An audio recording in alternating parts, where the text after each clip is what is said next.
Bonjour à tous. Je m'étais exprimé sur la situation du Cameroun en 2018, à la veille des élections présidentielles. À cette époque, j'avais émis plusieurs idées. Bon, j'avais émis un message de salutation au président en exercice. J'avais émis un message à l'attention des candidats challengers afin que leur nombre soit réduit de façon à ce qu'à l'arrivée, on ait des élections plus compétitives et plus intéressantes. Euh, et sur ce point, je peux dire aujourd'hui que je suis reconnaissant au bâtonnier Apéré Mona qui, par son action de retrait, a donné du sens à mon message. Et de ce point de vue, on peut également dire qu'on a quand même eu des élections qui avaient été intéressantes et passionnantes. J'avais également émis dans ce message des vœux pour la situation dans le nord-ouest et du sud-ouest, mais malheureusement, au jour d'aujourd'hui, ça n'a pas vraiment beaucoup évolué. Euh, donc, crise socio-politique au Cameroun, personne ne peut contester qu'on a un vrai problème socio-politique depuis au moins les élections de 2018 dans le pays. Grande question à laquelle je vais tenter de contribuer aujourd'hui. Comment, au jour d'aujourd'hui, on tente d'avancer et de sortir par le haut de cette crise? Je dirais peut-être quand même d'emblée que, bon, depuis 2018, de l'eau a coulé sous les ponts. Donc, les solutions que nous devrions essayer de mettre en œuvre aujourd'hui, logiquement, raisonnablement, ne doivent pas nécessairement être les mêmes que celles qu'on avait en 2018, début 2019. Début 2019, moi, je proposais déjà qu'on recompte les voix pour tenter de sortir de la contestation post-électorale qui s'était naturellement installée. Et la solution légitime à ce moment-là, c'était qu'on recompte les voix. Ça s'est déjà fait aux États-Unis et ça se fait dans ce genre de situation. Ça n'a pas été possible, ça ne s'est pas fait. Bon, ok. Donc aujourd'hui, cherchons clairement de nouvelles solutions. Euh, il se passe que, bon, voilà, des rumeurs circulent sur éventuellement un décès du président en exercice. Si ces rumeurs sont donc avérées, cela veut dire que tous les Camerounais doivent donc dès à présent réfléchir à comment on organise les prochaines semaines et les prochains mois. C'est dans ce cadre-là que j'interviens aujourd'hui pour tenter de mettre sur la table des solutions qui me semblent utiles et pertinentes. Je propose en fait très clairement la chose suivante. Je propose que tous les Camerounais, où qu'ils soient, sachent qu'on ne doit pas paniquer, d'accord? Les actes donc à faire et à suivre sont en fait complètement déjà prévus et il nous suffit, où qu'on soit, de les appliquer.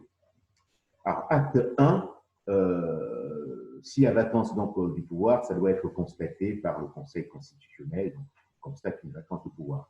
Bon, s'il y a un décès, cette vacance du pouvoir, elle ne doit pas traîner des semaines, des jours, parce que ça veut dire que c'est un pays qui n'est pas gouverné, c'est un pays qui prendrait le chemin de l'anarchie et ce n'est pas bon du tout. Chaque Camerounais doit refuser un tel scénario. Donc, le Conseil constitutionnel devrait donc rapidement se réunir pour faire le constat de la vacance du pouvoir. Ça, c'est l'étape numéro 1.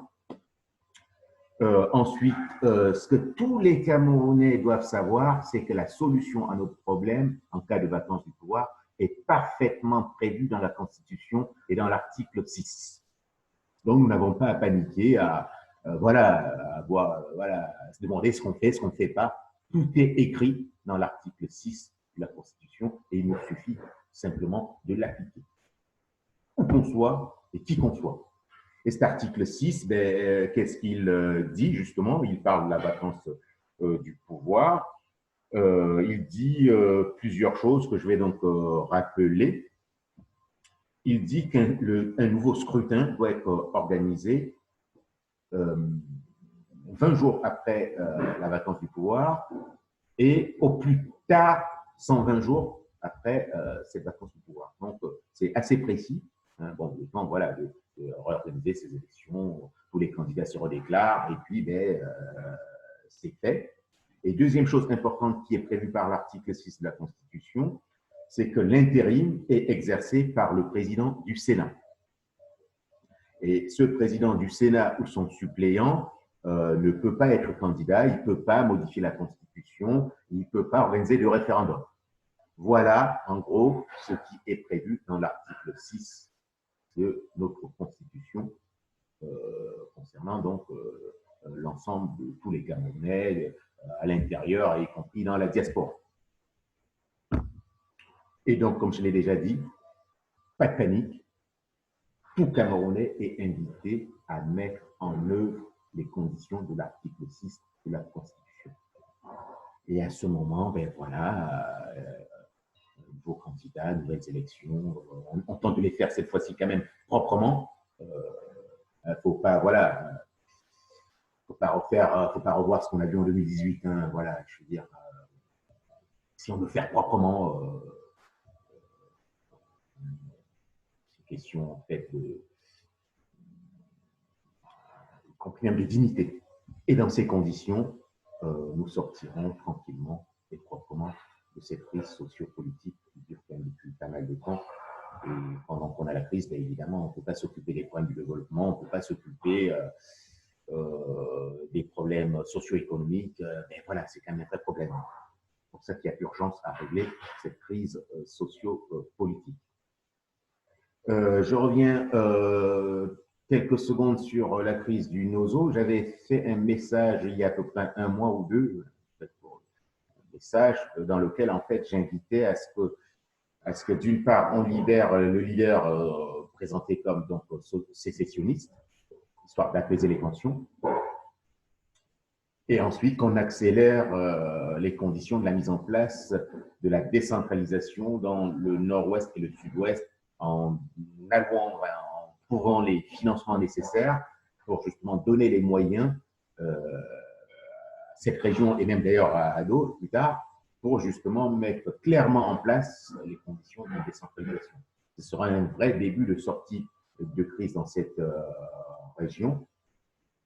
Je pourrais donc compléter ce message que j'avais fait en disant, bon, j'avais appelé à ce qu'on libère donc le leader sécessionniste hein, par une amnistie, mais je dois également demander à ce leader sécessionniste de renoncer à toute intention de sécession. Parce que j'ai dû voir lors d'une interview qu'il a accordée à des journalistes un peu plus tard, qu'il avait toujours des intentions de sécession, et donc je lui demande très clairement de renoncer, c'est pas la bonne solution. Voilà, s'engager dans un chemin plutôt de dialogue vers une décentralisation claire, effective, si possible renforcée, dans la région du nord-ouest et du sud-ouest, et après on va l'étendre d'ailleurs aux autres régions. Après, comme je le disais déjà dans ce dernier message, si vraiment les gens souhaitent faire du fédéralisme, pourquoi pas, mais entre une décentralisation effective et bien menée, il n'y a pas de grande différence avec le fédéralisme. Donc voilà pourquoi pour l'instant, je m'en tiens à cette solution de la décentralisation renforcée. Bon, un peu plus tard, dans les semaines et les mois à venir, je referai une vidéo pour faire des propositions concernant la constitution camerounaise parce qu'il y a plusieurs choses à faire et à dire au sujet de cette constitution. Mais pour l'instant, je m'en tiens à ce que je vous ai dit aujourd'hui. En résumé, pas de panique. S'il y a donc vacance du pouvoir, vacance qui doit être constatée assez rapidement, et ensuite mise en œuvre de l'article 6 de la Constitution par l'ensemble de tous les Camerounais de l'intérieur et de l'extérieur. Voilà la chose à faire tranquillement, calmement, et autour de ça, petit à petit, l'unité de ce pays doit être reconstruite. Hein. Il faut que toutes les querelles un peu tribales qu'on a entendues ces derniers mois et ces dernières années, on doit sortir de tout ça, parce qu'il y a une grosse urgence, il faut reprendre le chemin on va dire, du développement socio-économique. Voilà, hein, la fraternité doit reprendre sa place, et histoire de redonner à ce pays la place qu'elle mérite très clairement. J'espère que vous m'avez compris, et très sincèrement, d'avance, je vous remercie.